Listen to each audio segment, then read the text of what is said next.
You're very welcome to join me here with Mel Blanc. I mean, what a treat for me. I told someone, I told a friend of mine that I was going to have Mel Blanc on, and he went, "You're going to have Bugs Bunny on your television program?" And that's what's happened. All the years of cartoons and the work that you have done. He's a pretty popular character. Yeah. You have your characters, do they become full and rich in your mind, a complete character? I mean, Yeah, once you create it, you never forget it. And it's all part of you? All right. Of your characters, which one of them is the fullest intellectually? I mean, have the fullest background to you? And I'm asking you this for a reason, because I've thought of a question to ask. No, I think Bugs. Bugs is actually, he's the most popular. Okay. How would Bugs Bunny describe Mel Blanc? How would Bugs Bunny describe Well, let's see now. Bugs would say, "Oh, Blanc, he's a genius." Tell me more. Tell me more about how he would describe you as a human being. Because you could describe him as a character, and you could describe his traits and his characteristics in this, and how would Bugs describe you as a human being? Oh, this guy can do anything. Hey, you show him a character and he'll give it a voice. And, he's also an antique watch collector. And, he's a kind of nice guy, as natural as possible. Yeah. He's not one of them egotistical jerks like Daffy Duck. And, that's about it. Just a regular guy. How many of your characters, I mean, you have just, how do they keep coming? Where do they just keep coming from? Is there a void? First they show me a character. Yeah. They tell me what he's going to do in the story. They have a storyboard of the still picture showing me what he's going to do in the pictures. Yeah. Like Porky Pig, I tell the kids at the colleges I wanted to be authentic about it. Yeah. So I went out to a pig farm and I wallowed around with the pigs for a couple of weeks. Then I come back to the studio and they kicked me out and said, "Go home and take a bath." Which I did. When I come back, I said, if a pig could talk, he would talk with a grunt. He said he was a little timid character. He'd talk with a grunt. You know, oink, oink, oink, oink. That's why Porky got his voice. That's incredible. Tweety was a little baby bird. I gave him a baby voice. Oh, I thought I'd go up with your cat. Sylvester was a big floppy cat. I gave him a floppy voice. All the way down the line with all these different characters. Sure. Do people have favorite characters that they ask you? I mean, somebody that is just really identified with a certain character. Yeah. How do they relate? Let me give you one of these things and you can see a few of the characters. I have an 8x10 that I want to give to you of these, of the same picture without the wording on the bottom. That's incredible. And you know, and the whole thing, and this is just a picture of all the characters. And when These are the popular characters that I created. Yeah. And my favorite is looking right over your shoulder is Foghorn Leghorn. That's the name, right? Yeah, you know how I got that character? I want to hear about that, because that character knocks me silly. Every time I see him and the little chicken hawk and the dog in those cartoons, everything stops in order for me to watch that. Years ago, I heard a hard-of-hearing sheriff when I was just a kid. What'd you say? What'd you say? But pay attention, boy. I can't understand. Not so loud, eh, Dave? I thought that'd make a good southern news. I say, boy, listen, boy, you listen. You looking for chickens? Well, there, see the little house over there says D-O-G?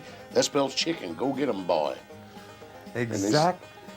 And I have seen that character taken into movies. I've seen that character, you know, different people do it in movies, and an actor make an entire career doing kind of a part of that character. There was a guy on the Fred Allen show that I can't think of his name, but he did a character like that, and I don't know which one of us got it first, but I got mine when I was a kid. I remember.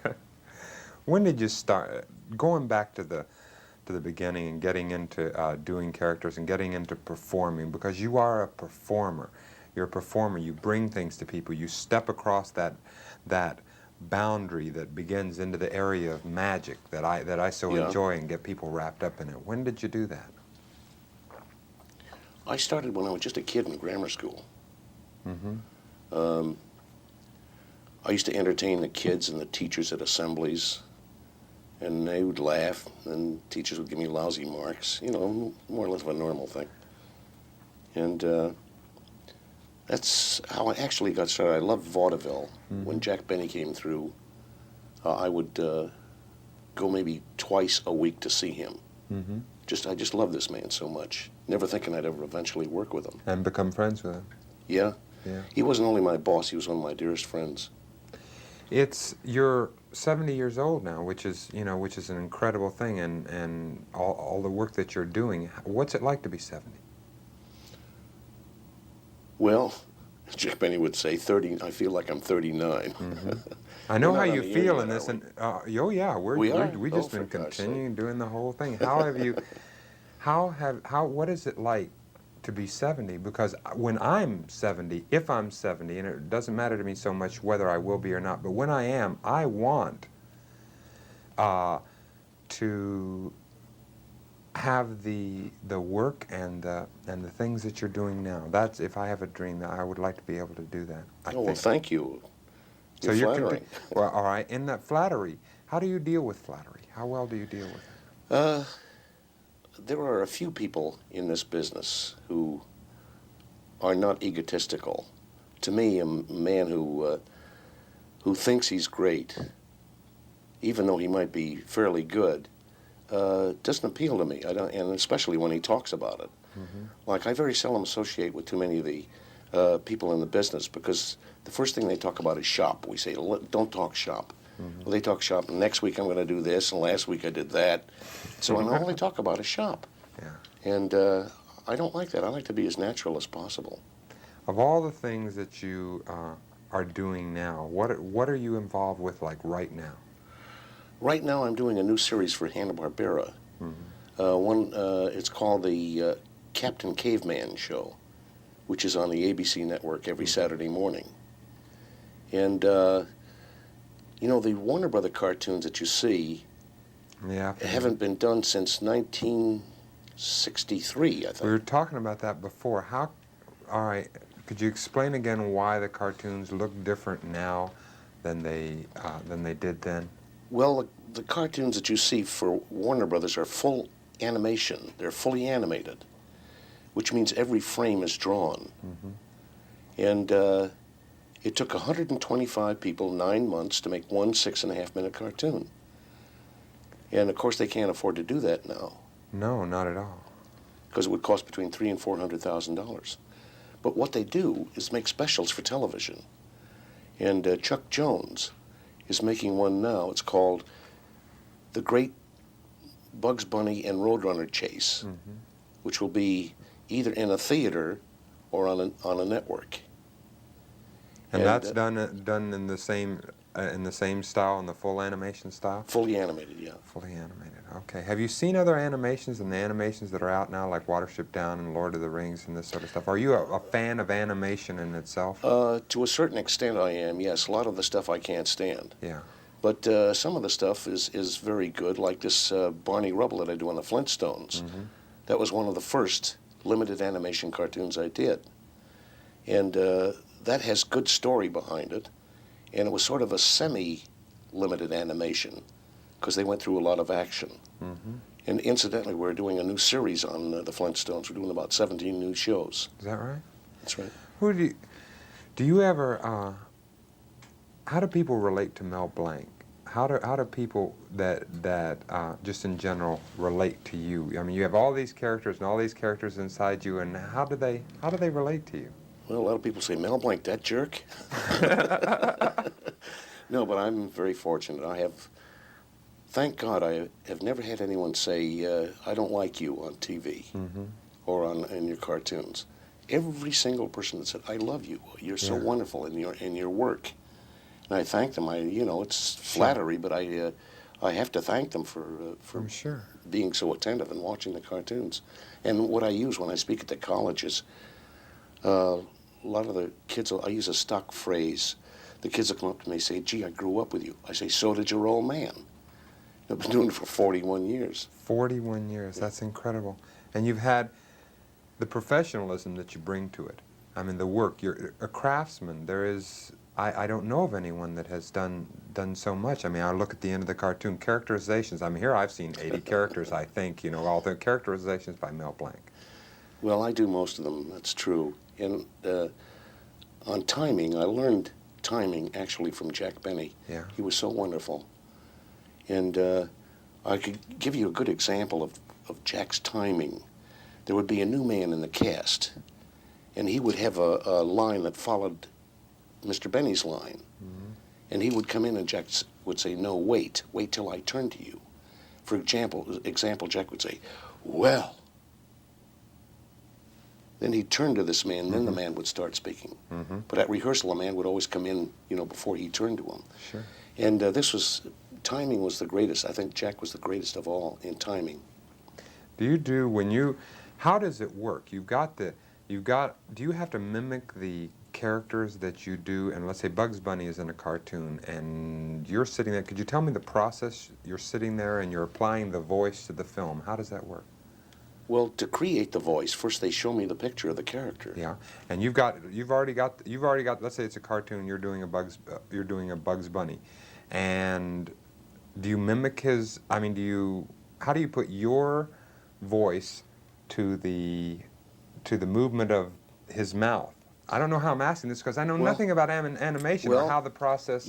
I told you the voice is always done first. Sure. The voice is done. They draw to the voice. Oh, I didn't know that. I must not have been listening. A lot of people don't know about that. They think that they make the picture first and then you put the voice in. That's wrong. The voice is done first. They draw to the voice. I'll give you an example of that. Please. Suppose that an animator is sitting at his table. He has a picture of just the outline of Bugs Bunny, and he has a mirror in front of that. He looks at himself. He hears on the phonograph record, what's up, Doc? He will look in the mirror and say, draw his mouth on the character. What's up, Doc? Incredible. And this will take maybe 2 or 3 feet just to have him say that. Yeah. And then, of course, when they get this all done, I say it took 125 people 9 months to make one 6.5-minute cartoon. And it's an awful lot of work. Yeah, I was watching, as we were talking before, the incredible detail and how even in the periphery of the scene, everything was outlined, and if somebody moved, it was a complete flowing movement of the hand, and then that I'm seeing a lot of things, it seems to be more jerky now. I guess it has to be done. Isn't there any way that and I asked you this before, but I want you to deny it on camera anyway, that the new computers or the new technology can help the animators at all? They can help in a way, but you still know that it's a computer working. It's not as real as full animation is. Yeah, so this is really a handiwork. You in acting, what are the performing that you want to do now? I mean, of the different types, like you're going to be able, you can do any type of character, I know. Do you want to do some performing in the different shows and situation comedies and the dramas that are a little bit of it, not too much. It usually takes so much time. That's why I didn't do too many motion pictures. I did one with Red Skelton. It's called Neptune's Daughter. I think they're still showing it. I did it about 35 years ago. And this was good because it was like a summer hiatus I had, and I didn't have anything to do. It's when the radio shows were off. And I did this, just this one picture with Red. Then I did another one with, Dean Martin. And a little thing with Abbott and Costello. But just so they were just little spots. I never liked to stay on because motion pictures take so long to make. You know, Mel, you have worked with every major star and known every major star in the entire business. You have been enormously financially successful. You have been regarded by your peers and by people favorably. So if anybody has been able to determine what success is in their life, and up to 70 years you have, has that success in and of itself brought you happiness? Yes, the greatest of happiness, because I love my work. I love to entertain people. I love to talk with people, meet people. And as I say, I speak at these 64 different colleges in a little over a year, and all of the people are the same in each college I speak at. They all get the jokes, the gags, the little things I talk about, and they're the same all over, whether it's Whittier, California, or MIT in Boston. Is there anything left that you have not done yet that you really want to do? Frankly, no. I just want to continue doing what I'm doing. And I think my son Noel will take on after that. You know, it's a funny thing. People say, well, who's going to do your voices? Because I'm kind of hard to imitate. Oh, really? And I said, well, you know, we were traveling cross country when my son Noel was just 12 years old. Mm-hmm. And we'd be going along and I'd say, "Hey, look at the cows." He'd say, "Yeah, I certainly see them, Pop. I certainly do." And then I'd say, "Don't you think that the road is kind of straight?" He says, "Yeah, it's a long way, Pop, a long way." And he would answer me in the voice that I gave to him. So I know he can do it. But as I say, he Yeah. is like me. He doesn't like to copy. I see. And he's in production now, production and direction. And he's produced over 8,000 commercials already for Blanc Communications Corporation. Mel, tell me again the story that you told me before. All right, how did Noel relate to you when he was a child? You know, with all with all the things that he had. Well, he knew I could do the voices, and he used every Sunday morning he'd bring the funny paper into me, and he'd say, "Read to me, Daddy." And I would take a different voice for each one of the characters in the cartoons, or in the paper. And he got quite a kick out of it. He couldn't wait for Sunday morning. He'd always come bringing the paper in. I can imagine. But did he see you? Did he think of you as the character when you were doing the Jack Benny show? That I don't know. I don't know whether he thought. Yeah. Did he see? Was it a big deal around the house because of who you were? No, not particularly. My wife Estelle more or less prodded me on to do this stuff. She was a great benefit in helping me continue in the work. Mm-hmm. A lot of times I thought, "Oh, gee, I can't do that. I might as well give up." She'd say, "No, try again. You'll do it." Mm-hmm. And I could.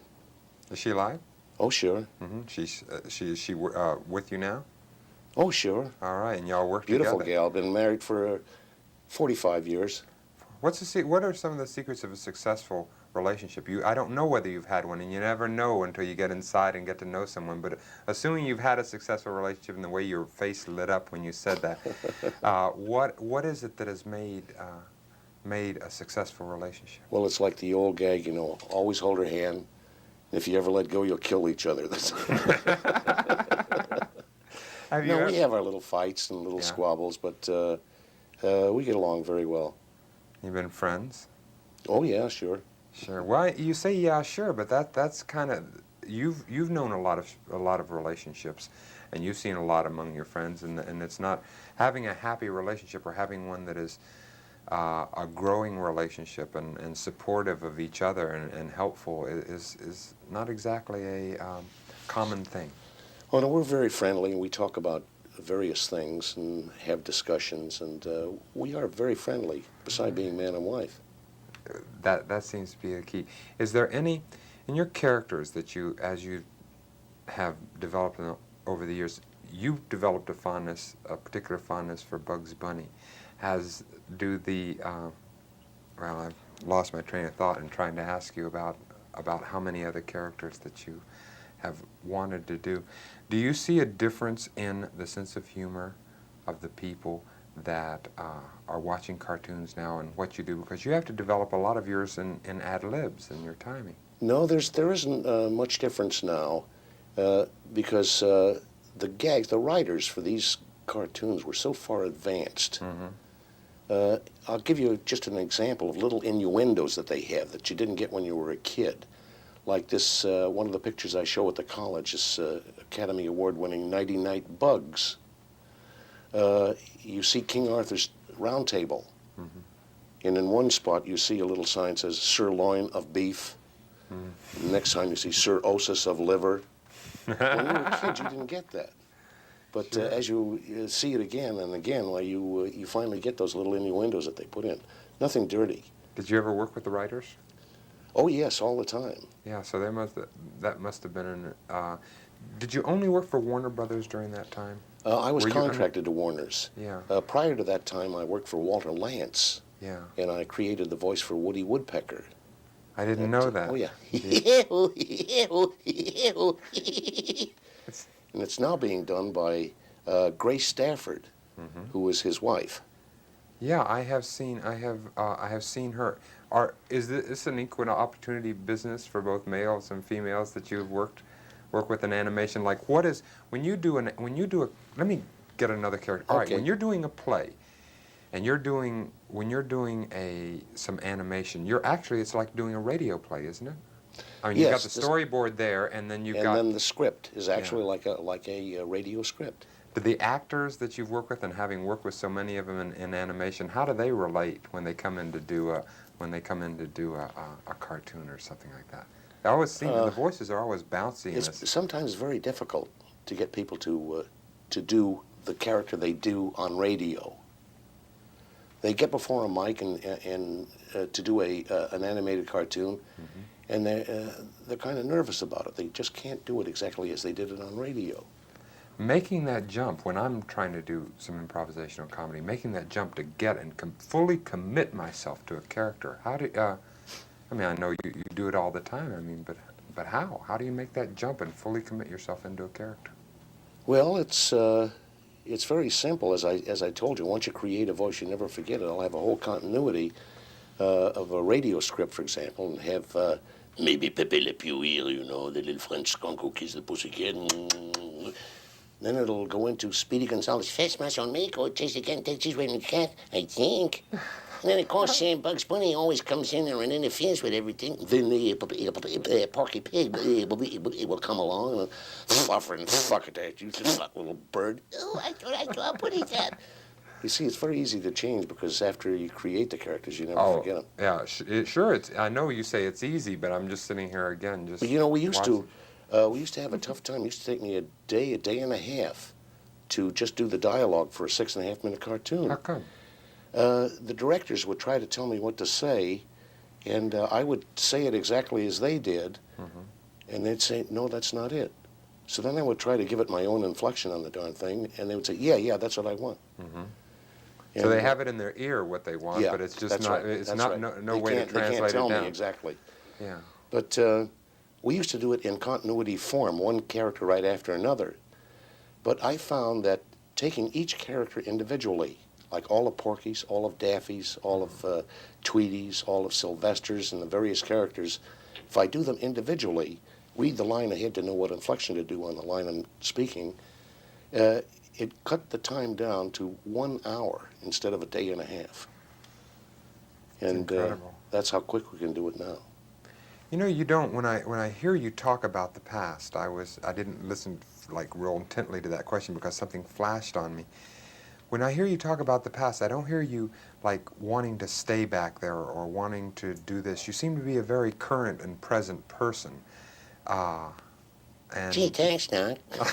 I mean, it's not like all your best times were in the past. I mean, you have worked and had such a fulfilling career, but yet all your best times weren't in the past. You seem like you're having a wonderful time right now. Well, I'll give you a good example. I want one. A guy fell down a flight of stairs. He landed down. A cop came up and he looked at this guy and it was a wreck. He says, "What happened? What happened to you?" He says, "That's in the past. I'm now looking forward to the future."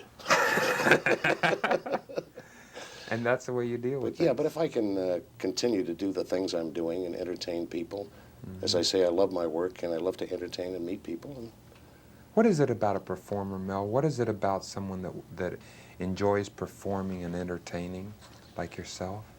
I can't explain that.